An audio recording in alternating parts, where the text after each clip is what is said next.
Welcome to GRE. I'm your host, Keith Weinhold. Real estate is location, location, location. Well, so is geography. It is time to get out your map, your atlas, or your gazetteer as economics guru and geopolitical expert Peter Zeihan and I move around the United States region by region, and we assess cities and state-specific economic strengths, weaknesses, opportunities, and threats today on Get Rich Education. The annual Spartan Summit is on. I was the kickoff speaker at the last event. This year they are back in person, and the keynote speaker is none other than Shark Tank's Daymond John. Learn from industry experts on real estate, tax strategy, lending, and entrepreneurship. You'll also get to tour tangible turnkey income property in growing Alabama markets. It's coming February 16th to 18th in Birmingham, Alabama. Get your ticket or learn more at SpartanInvest.com today. You can get a 50-year-old house somewhere or buy a new one directly from the builder with tenant resilient amenities already built in.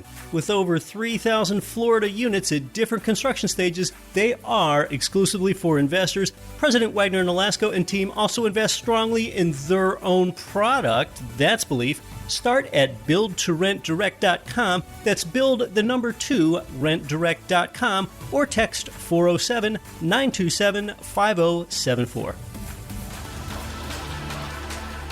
You're listening to the show that has created more financial freedom than nearly any show in the world. This is Get Rich Education.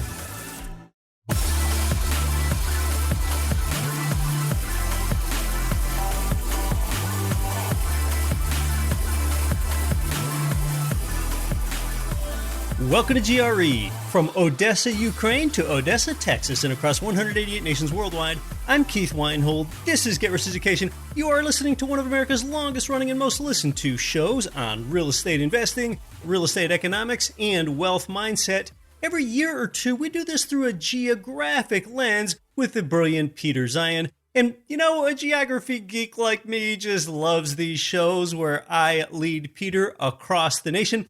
We predict the economic fortunes for areas outside the U.S. just a touch, but this is very much a U.S.-centric episode. And understand, even then, if we don't cover your state or your city with what's really happening economically today and what its fortunes or misfortunes look like in the future, don't be miffed. We can't do it all. It is a big nation, so some broad brushstroking of a region might take place, and it almost has to, because the United States is the world's third most populous nation, with nearly fully 1/3 of a billion people now, and by area, it's the third or fourth largest nation in the world, depending on how you slice it.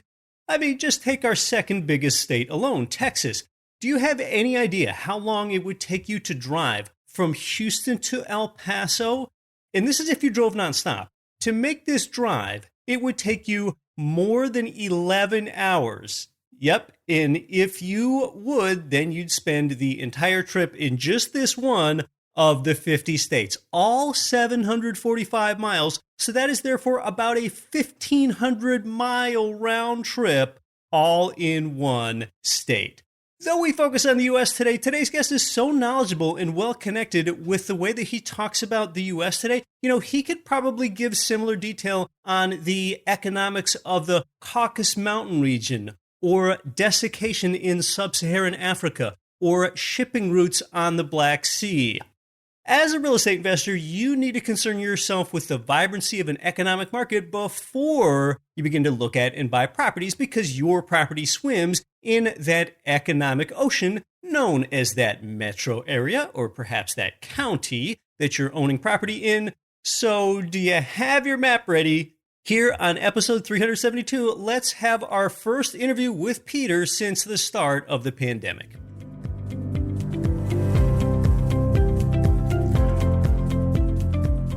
Today's guest provides a deep understanding of geography, demography, energy, and trade, and he helps his clients make sense of a complicated world. And his expertise is relied upon by Fortune 500 companies and trade associations and policymakers and government entities at all levels, and also for GRE followers because he's been a guest with us several times over the years. He is a critically acclaimed author. His first two books, The Absent Superpower and The Accidental Superpower, are recommended by Mitt Romney, Ian Bremmer, and Fareed Zakaria. His latest project, Disunited Nations, became available in March of 2020, but he's got a new book coming out that he's going to tell us about. I think it's been a couple years now. Welcome back to GRE, Peter Zeihan. Whole different world, isn't it? It is 100%. In fact, the name of the book that you have coming out in May is The End of the World is Just the Beginning. Such a compelling title. And you bring this geopolitical angle to things like really no one else that I've ever met can, Peter. And that obviously trickles down to us as real estate investors. Before we talk about specific regions of the United States and their economic prosperities and futures and fortunes or downfalls, why don't we just take an overall United States economic outlook, since we had the exogenous shock of all exogenous shocks hit us about 2 years ago. Tell us about that. Well, let me give you a bit of the backstory first. There were two big trends that we always knew were going to hit this decade.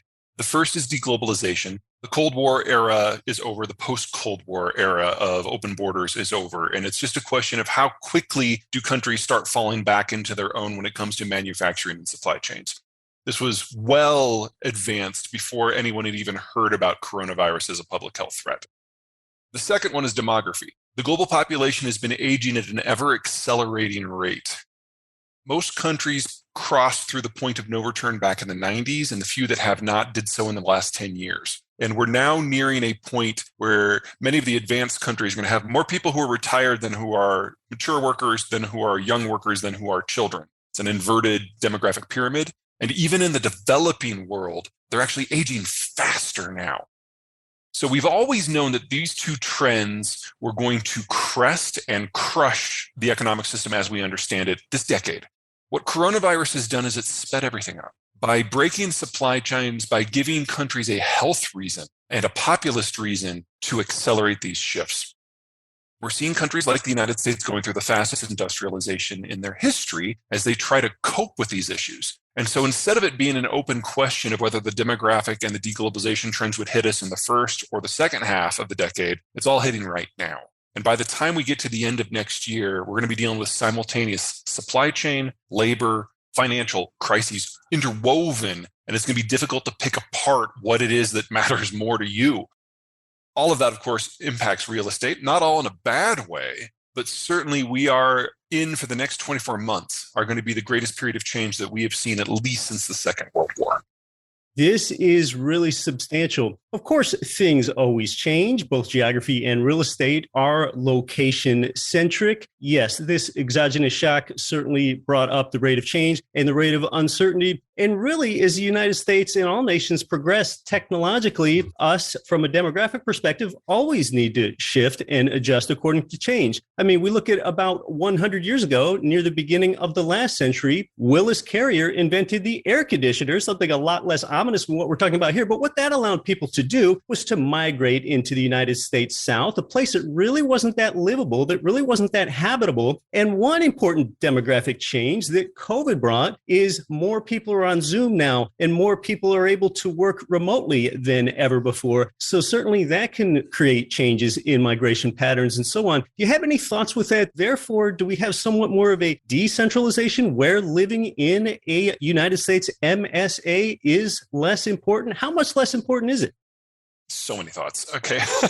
I'd say that there's three big issues going on in real estate right now, writ large, kind of layered one step below those major trends. Number one, the baby boomers are retiring. They don't want to live somewhere where they have to shovel snow. Number two, the millennials, the oldest of whom are now entering their 40s, are discovering that you can't raise kids in major urban areas, inner city, certainly not in Midtown. And then third, because of COVID, no one wants to have to commute. What we're seeing is a relocation of a lot of the professional class, especially millennials, especially boomers, away from the dense urban enclaves on the coasts, plus Chicago, and into places in the interior or in the south, the west, or the southwest. As they're getting away from the cold, they're getting away from high property prices, and they're getting away from metro-centric transport systems. So if you're in a crescent from roughly Boise and Salt Lake City in the Northwest down through Phoenix and Texas and all the way up into Hampton Roads, you're kind of in the magic zone for areas that are benefiting from these three interlinking trends. And if you overlay that with some of the broader stuff that's happening internationally, it neatly lines up, just coincidentally, because the Mountain West, the Southwest, and the South are also the areas that are benefiting the most from the Mexico impulse. They're benefiting the most from the deglobalization impulse. They're reindustrializing and moving up and down value-added supply chains most rapidly because they have more green space that can be processed for industrial use. If you add this in with not just population growth, but affluent population growth, these are the parts of the country that are going to see the most rapid economic growth for at least the next couple of decades, probably more. There's a lot to unpack there. You mentioned the millennials, younger millennials, and kind of that age cohort between 25 and 34. They're really in what I call prime household formation years, where they do want to get out of the house and not live with their parents. That's such a populous cohort. So some people look at overall American population growth as really not being that high, and the pandemic put that overall population growth rate in check. But we do have this demographic, really rich, a big population of people just looking to begin household formation. I know you probably have more to talk about there, Peter, but we had wanted to talk region by region about the United States and their economic fortunes as it relates to real estate markets and other things. And maybe it's best, Peter, to start perhaps where a lot of things started, where the Mayflower landed in New England. Talk to us just in general about the fortunes of those states, Maine down to Boston and the rest of New England. I'm not going to say New England is screwed because there's no part of the United States that is screwed. But if you want to talk about a part of the country that faces challenges moving forward, demographically speaking, it is already the most aged population we have. It is the most rapidly aging portion. And until roughly the year 2000, it was also the part of the country that could rely on a lot of mid and low and high skilled labor from the old world to the new. New York City, Boston, DC, these were the gateway communities for European migrants. Well, back in 2000, that more or less stopped. And so they're still getting in migration, but it's been a long time since New York was the most internationalized city in the country. San Francisco is more internationalized, Los Angeles is, and Houston has the number one spot. New York doesn't think of it that way, but that's how it's been for some time. And so you've got a population that is honestly teetering on the edge of a major mass retirement because you've got the greatest concentration of boomers in the country in the Northeast, and on average, the boomers will be retired next year. They are not prepared for what this is going to do to their tax system, to their healthcare system, to their infrastructure. Because if you take people who are 63, they're at the height of their earning potential. They're at the height of their tax paying potential. But if you fast forward to 66, they're now no longer tax providers, they're tax takers. Right. And that is going to hit the Northeast writ large like a freight train. And it's not like boomers might go back. You never get younger, you only get older. And because there isn't a replacement generation coming up from below, and because the millennials who moved to the Northeast to have that urban experience are now moving out, you're seeing a serious hollowing out. And in that environment of insufficient infrastructure and ever tighter labor markets, you're never going to see a manufacturing renaissance in this area. That doesn't mean this area is doomed. It's very high value. This is where MIT is and Harvard. These are places that are hugely value added and have associated industries with them. Biomedical, design. This is real stuff. A lot of big brands. Yes, but they're not going to benefit from the secular trends that are going to benefit most of the rest of the country. Doesn't make it a disaster zone, but it means it's not a growth story. Let's drop to the next region further south, the Mid-Atlantic region. If you have more to say about New York, dropping south through Pennsylvania and through and into Virginia, that Mid-Atlantic region, another region that's often marked by places with high property prices and high property taxes, but not necessarily because the western part of that region is, in essence, Appalachia. So can you just talk in a big picture about regionally those economic fortunes there in that big, broad Mid-Atlantic region? And I know that's difficult to do. We're still talking about a large region, but what are your thoughts with regard to the Mid-Atlantic, Peter? I don't have too much to say about that. I mean, the broader Chesapeake Bay is obviously where America started. I mean, that's the original American story. Couple thoughts, though. Number one, no matter what happens with the baby boomer retirement, it means we're going to have a larger government footprint in the economy just because there are going to be more and more people, 75 million boomers, that are now going to be on the government dime. There is no way that that can happen without a significant build out of government activity in the greater DC area. This is an area that needs to do a little retooling, but it's a retooling based upon ever higher government outlays. That is something that the city is well designed for.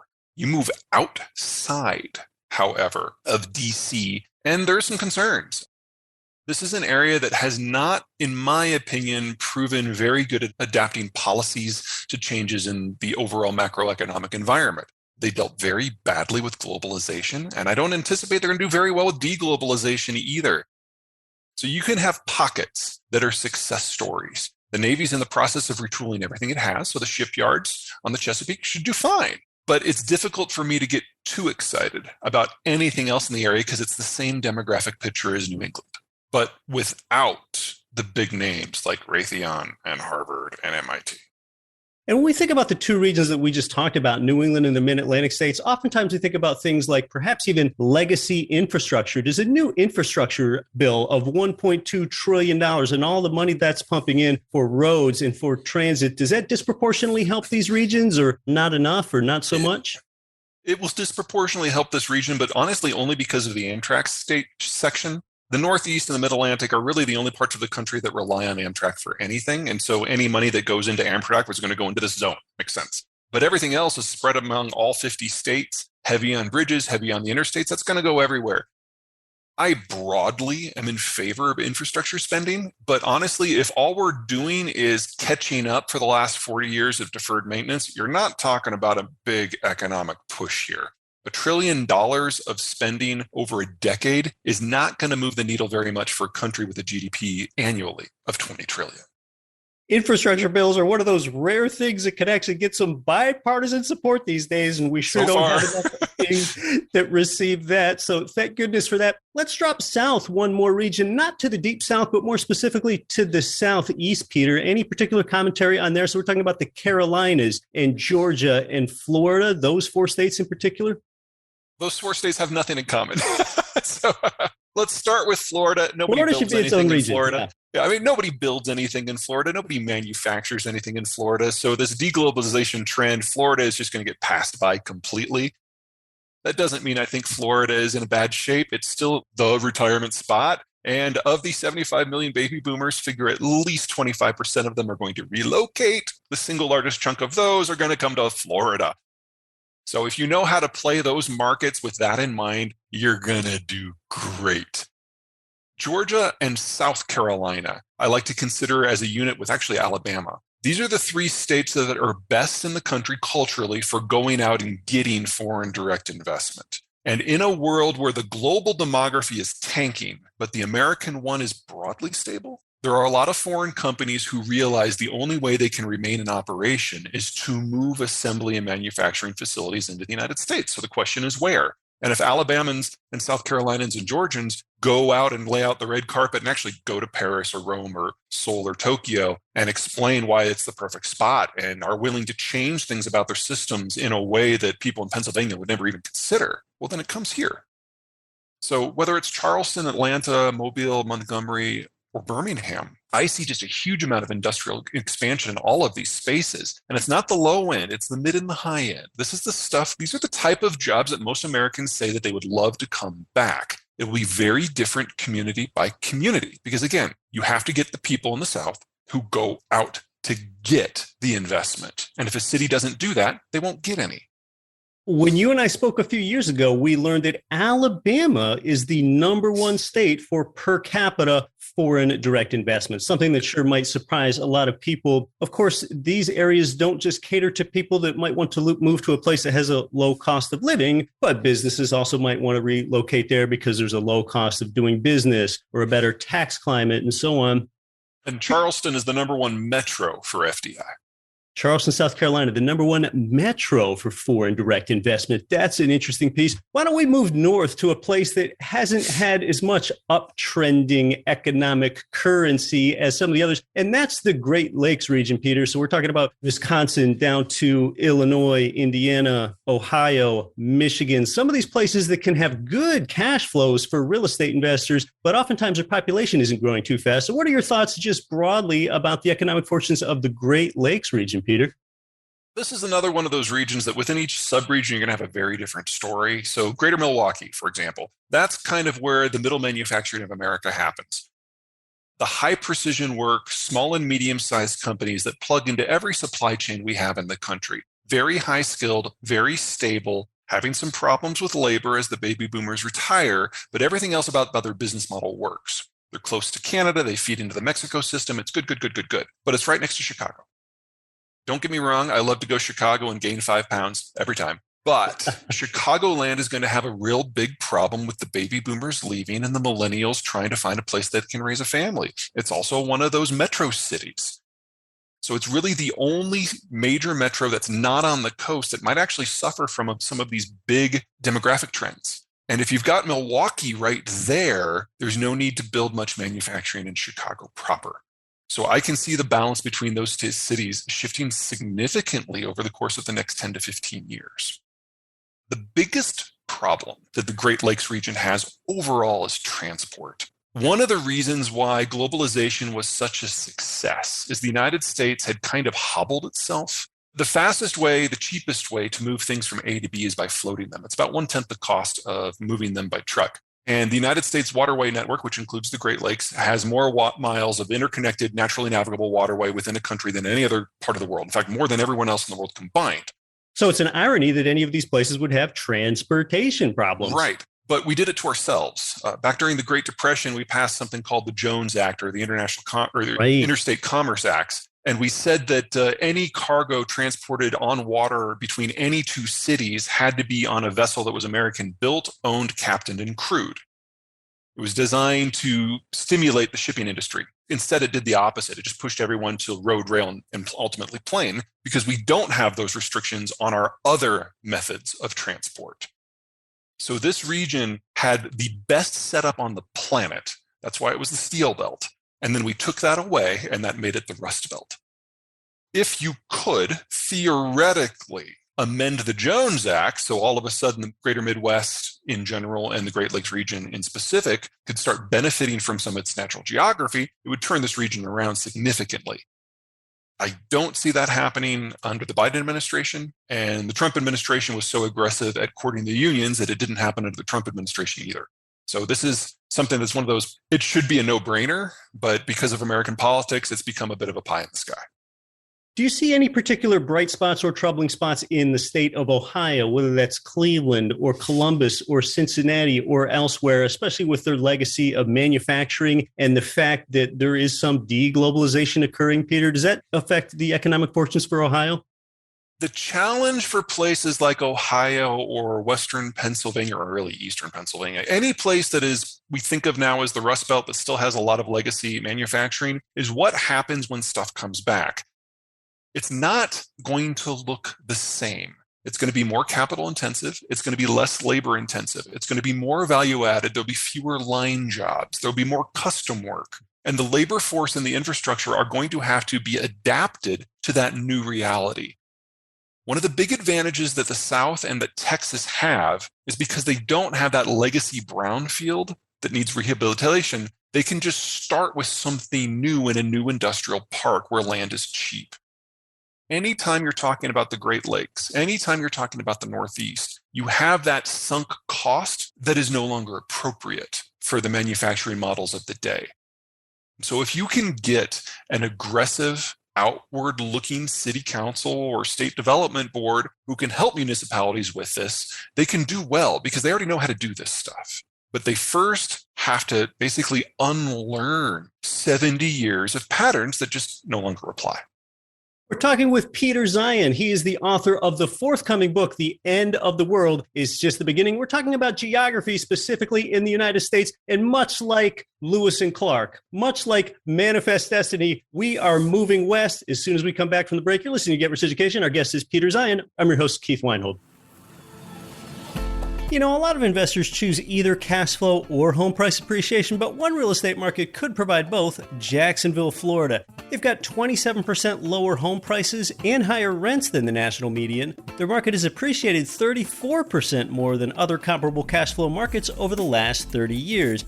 Get positive cash flow today and above average appreciation for tomorrow. They often have available inventory in Jacksonville, if you can believe that. Start at cashflowandgrowth.com. The people that our listeners can't stop talking about are Ridge Lending Group, NMLS 42056. They've provided GRE listeners with more loans than anyone, and it's where I got my last few loans. They finance single-family income property up to fourplexes. They're the number one lender for beginners and veterans. Start your pre-qualification, chat with President Chaley Ridge personally, and get your custom plan for expanding your cash-flowing portfolio. Start at ridgelendinggroup.com. Hey, is your IRA in a real estate syndication? Yikes, a 37% UBIT tax could hit you, but you still have a chance to set up your EQRP and avoid this. Did you make too much money in 2020 and need more deductions? Now federal law lets you set up an EQRP in 2021 and get deductions for last year, retroactively. Even put old IRA and 401k money in Bitcoin, gold, or your own business. Get control of all of your retirement money, tax and penalty free. Text EQRP in all capital letters to 72,000. This is author Kristen Tate. Listen to Get Rich Education with Keith Weinhold and don't quit your daydream.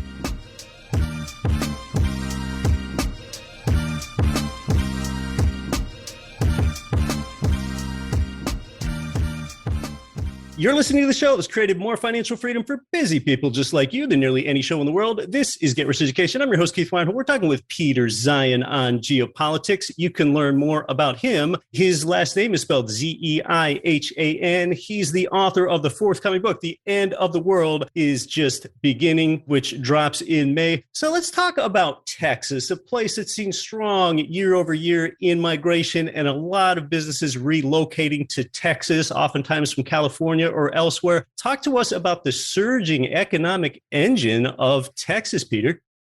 Let's start by talking about what Texas is not. Texas is not where foreigners go. It does not have a reputation for attracting foreign direct investment at all.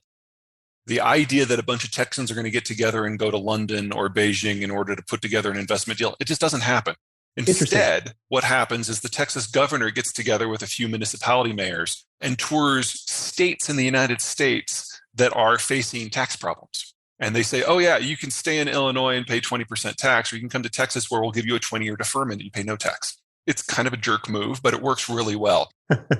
And that kind of sums up Texas. Everything is inexpensive. It's where the food comes from. It's where the energy comes from. The land is cheap. Mexico is right next door. It's got the major port in Houston. It's a financial center. It's an energy center. It's a manufacturing center. It's a processing center. It does all of these things. And during the globalized era, Texas would take a raw commodity like oil and ship it out, or maybe process it into refined product and ship it out. And that would be the end of the story. But what is happening now? As international trade becomes more difficult, as security becomes an issue again, a lot of these low value to bulk commodity plays are building up in Texas. And so the Texans are doing the next logical thing. They're taking a step up. So they're not just producing natural gas. They're taking the natural gas and turning it into ethylene and then turning it into the intermediate products that we use to make everything from plastics to safety glass. And now they're making the plastics in the safety glass. Texas is one of those places that any manufacturing that used to be there was almost incidental. But now there's a dedicated effort, particularly on the Gulf Coast, for moving up the value-added chain. And with every step they move up, it provides opportunities for everyone else in every manufacturing supply chain to relocate to take advantage of these intermediate products that are now available in huge volumes. So that's kind of piece one of the Texas current story. Piece two is, of course, Mexico. Say what you will about the Donald Trump administration. The renegotiation of NAFTA was a brilliant call. It was probably overdue by 15 years. And because of that, we now have a higher percentage of local content, that's content produced in North America, with the vast majority of it coming out of Texas and Mexico. Texas nearly trades as much with Mexico as the rest of the country combined. This has obviously been huge for automotive, but it's also moving into electronics and aerospace in a very big way. And anything that weakens supply chains internationally strengthens them within North America. And Texas, against all odds, is now coming up against a new problem: labor shortages. And so Texas is just hoovering up people from across the entire country. And honestly, from the Texan point of view, people can't move to Texas fast enough. So that's kind of the second big piece. And then the third is the internal migration story. Remember, I said that people were moving to the west, the southwest, and the south. Texas is right in the middle of that. It has the cheapest land and the cheapest power and the cheapest food of that entire broader region. Of all of the Texas cities, most of which I'm very bullish on, the one that is probably going to have the biggest success story for the next 30 years is by far Houston, because it has its finger in each and every one of those pots. It works with the Mexicans. It's in the energy sector. It's its own financial link. It's on the highway system that links into the East Coast. It's very good at moving large pieces of metal around, which means it's getting into heavy equipment. It's already in automotive. It has everything. And what we're seeing now is it's no longer just an energy town. It's probably already the third largest metro in the country. It probably passed Chicago last year. And unlike Austin, where the population growth is mostly from in-migration, it's kind of a tie in Houston between in-migration and organic population growth. So this is a city that quite literally has its best decades ahead of it, and it's already pretty good. When a lot of people think about where Texas's population is, we spend a lot of time here talking about it. It is that Texas triangle, that geographic triangle in the eastern portion of Texas that begins in Dallas. You draw a line down to San Antonio and over to Houston. Peter clearly really liking Houston's economic fortunes, as like much of the rest of Texas, it continues over the decades to diversify out of just being all about oil there. And what a prosperous place Texas has been. It sounds like it's poised to continue to be. Peter, why don't we move north again, a really wide swath, almost a ridiculously wide swath to talk about its economic fortunes, but from Oklahoma all the way up to Minnesota and kind of what we think of as the Great Plains region, including the Dakotas and Nebraska and Missouri, even over to St. Louis. You have any particular thoughts there? Let's split this into two chunks, east and west. So the east side, the I-35 corridor, that's the NAFTA superhighway. The Texans have been very aggressive at expanding their manufacturing footprint and their draw for their supply chains to include Tulsa and Oklahoma City because they need more population, and that's the only direction to go. You move north of Oklahoma, though, you're in a different world.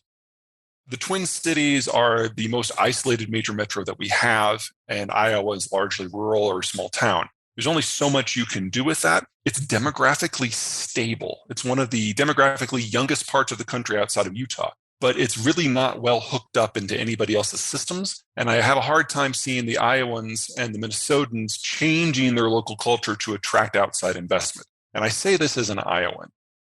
We have a very field of dreams approach to development. If you build it, they will come, and we shouldn't talk about it because that would be, rude. So I see no reason to expect those two states to not be stable, but I also don't expect them to experience any sort of outsized growth. The Great Plains, it's just a question of whether or not the local political leadership decides to go out and get something.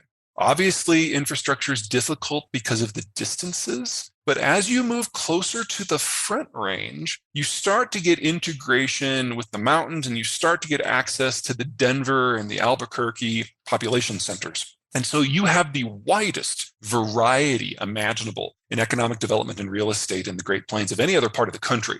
So anything that I tell you that is true for one population center is going to be radically wrong for the other one. But they all have kind of two general thoughts.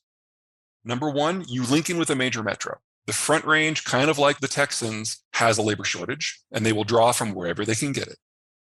Second, we're now getting Zoom communities throughout this entire area. People who not necessarily are relocating from New York City to South Dakota, but people who are in South Dakota who don't want to move to New York can all of a sudden still work for a New York company. Right. And we're getting these little clusters that we used to only see up and down the eastern seaboard popping up all over the Mountain West and all over the Great Plains, where you can have small little clusters of workers who just telecommute.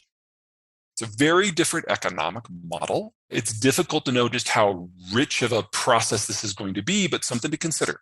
Baby boomers are retiring. They're the ones who love offices. Gen X is taking their place. Gen X hates going into the office. So all of a sudden, the people who are in charge of deciding work schedules and what to invest in commercial real estate have, as a generation, turned against the entire asset class. That means if you want to work from Nebraska, go for it.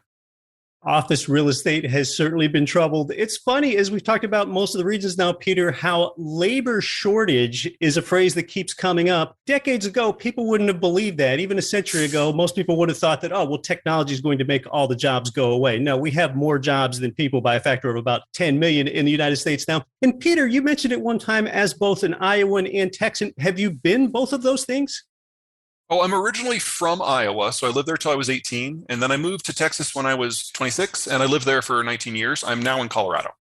All right, well, let's move further west. We talked about the Intermountain West a fair bit. Now, let's talk about California, a place that often makes big, flashy, splashy headlines. Of course, we mentioned previously a lot of that migration from California to Texas. And a lot of people mistakenly think California is losing a lot of population, when actually it's been pretty stable due to foreign migrants and so on. So talk to us more about the economic fortunes or misfortunes of California, Peter.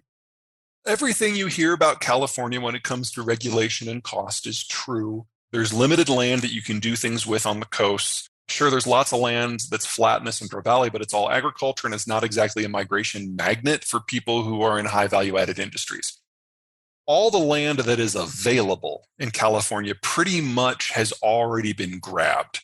You will have communities on the edge of, say, the Los Angeles basin that are going to try new things as the population matures and ages and becomes more skilled. Because in that sort of environment of rising labor costs, it makes sense to move someplace where you might be able to mitigate the land cost. So on the fringes of greater LA, I can see a lot of growth activity happening. And I think we're seeing that. But the population story for California is over. For the last 20 years, the population growth, the population stability that we've seen in California has been because of a very finely tuned balance. The Californians who have been there for a generation or more are moving out, and a new generation is moving in. And so in-migration has kept the numbers from falling. The same urbanization and depopulation push that hit the Europeans 60 years ago hit the Mexicans 25 years ago. And Mexico's population is now stalling. And Mexico's ability to send people north of the border is ending. And if you add in the baby boomer retirement, California is probably looking at decades of depopulation moving forward. Now, not catastrophic and not rapid, but everything that is true about California from a cost point of view now has to layer in higher labor costs at the low and the high end simultaneously. And that is going to put pressure, more pressure, building pressure on them each and every year moving forward. Now, recently, Governor Gavin Newsom opened things up so that there aren't so many places that are zoned specifically for and exclusively for single-family residences, therefore allowing for there to be more density, and that can have its own consequent NIMBYism problems and so on. But do you have any thoughts with regard to that sort of stance, with therefore allowing more people to live in a certain region and helping that soak up some of that land use saturation? Absolutely. I mean, one of the great things about California is despite everything that the state government consistently gets wrong, people still want to live there. And so if you can take actions at the margins to remove some of those barriers, you will have an outsized impact. There's a lot of low-hanging fruit that California can address should it choose to. Now, I don't want to predict that they're going to choose to do it, because this is a state that has spent 90 years trying to get meaningful rail connection between the northern and the southern half of the states and still hasn't been able to pull it off. I mean, this is like 1870s levels of urban planning that California just can't wrap its mind around. But each individual tiny little, and from the point of view of everyone else in the country, incremental, almost infinitesimal improvement, you can do a lot. They just need to do it. California, part of it has a Mediterranean climate. Some of the most beautiful national parks I've ever visited in my entire life, bar any nation, are within the state of California. Well, Peter, let's move to the last region, Washington, Oregon, Alaska, and Hawaii. Anything particularly notable there, either in the economic fortunes or misfortunes category for those four states? I see Oregon and Washington, at least the western part where the major population centers are, as the next California. And I don't mean that in a good way. The amount of land that they have to work with is even lower And they are a much more rapidly aging population, which makes it even more difficult for anything to happen. So just when you're dealing with issues like civic code, it's, in my opinion, even more intractable when you're talking Greater Portland or Greater Seattle. Now, you move to the other side of the mountains, into the interior, and you kind of have an echo of what's going on in the Great Plains. Talk about places like Yakima and Bend. Yeah, and Tri-Cities. These are very rapidly growing places. They've got high quality of life. They benefit from the infrastructure of urban-dominated states who still splash the money on the rural regions. They're physically beautiful. The weather is reliably good.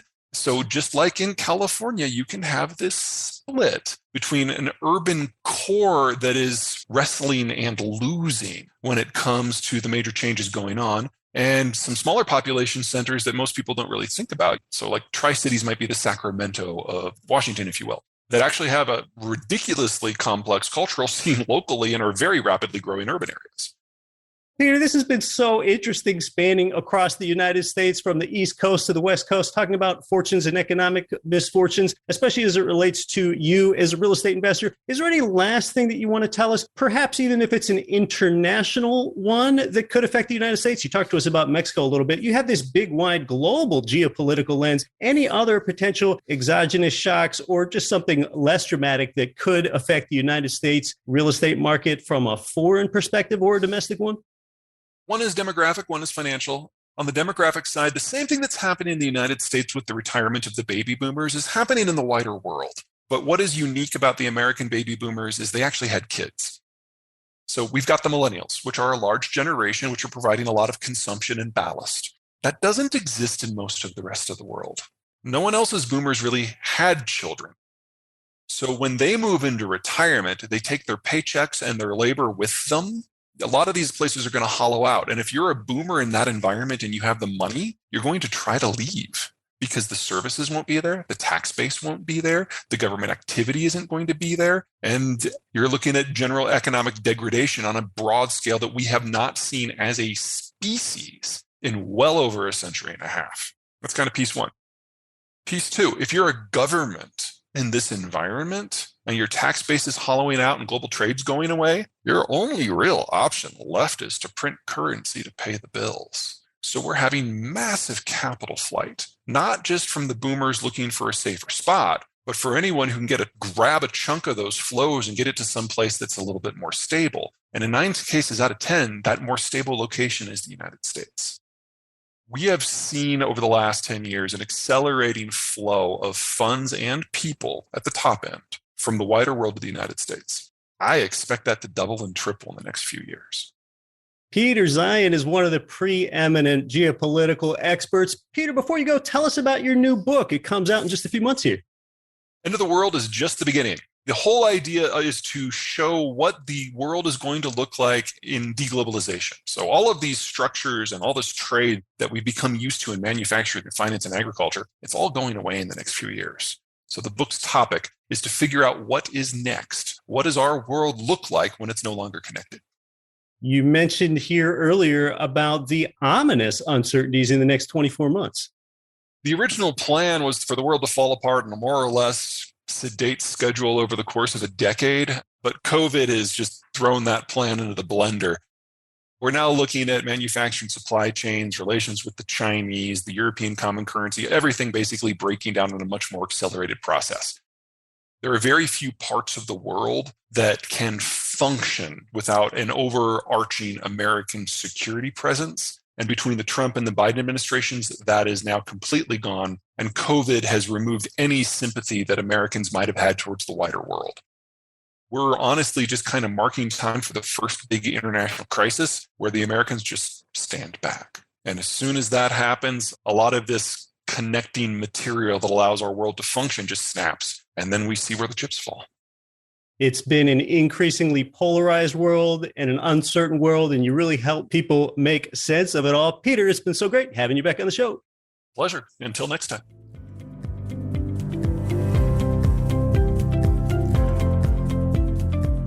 Well, yeah, beautifully distilled insights from Peter. As always, you can see why he's a regular fixture here on GRE over the years. A few quick summary takeaways. In the Northeast, we don't expect a manufacturing renaissance, or Peter doesn't.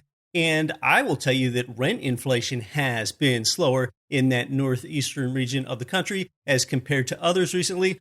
Georgia, South Carolina, and Alabama, those three, the best states for going out and getting the foreign direct investment dollars. The Jones Act hurt the Great Lakes region, often taking their valuable shipping geography largely away from them. And then Texas's biggest success story for the next 30 years won't be Dallas, won't be San Antonio, won't be Austin, nor El Paso, nor Galveston, but it will be Houston. California's long population growth story is over, although the fringes of the LA basin have some growth potential. If you want a bigger slice of Peter's world, you can check out his website, Zeihan.com. Again, that's spelled Zeihan. Or anticipate his forthcoming book, publishing in May, called The End of the World is Just the Beginning. Though we don't put all of these GRE podcast interviews on our YouTube channel, you will find this one there today. So if you want to see our video version of this awesome interview that we just had, go ahead and search Get Rich Education on YouTube. If you're a newer listener to the show, you can hear Peter and I together with these same type of discussions on many prior GRE podcast episodes, including numbers 101, 114, 236, and 237. Next week here on the show, it is more core GRE content trends that you must know as a real estate investor. Until next week, I'm your host, Keith Weinhold. Don't quit your daydream. Nothing on this show should be considered specific, personal, or professional advice. Please consult an appropriate tax, legal, real estate, financial, or business professional for individualized advice. Opinions of guests are their own. Information is not guaranteed. All investment strategies have the potential for profit or loss. The host is operating on behalf of Get Rich Education, LLC exclusively.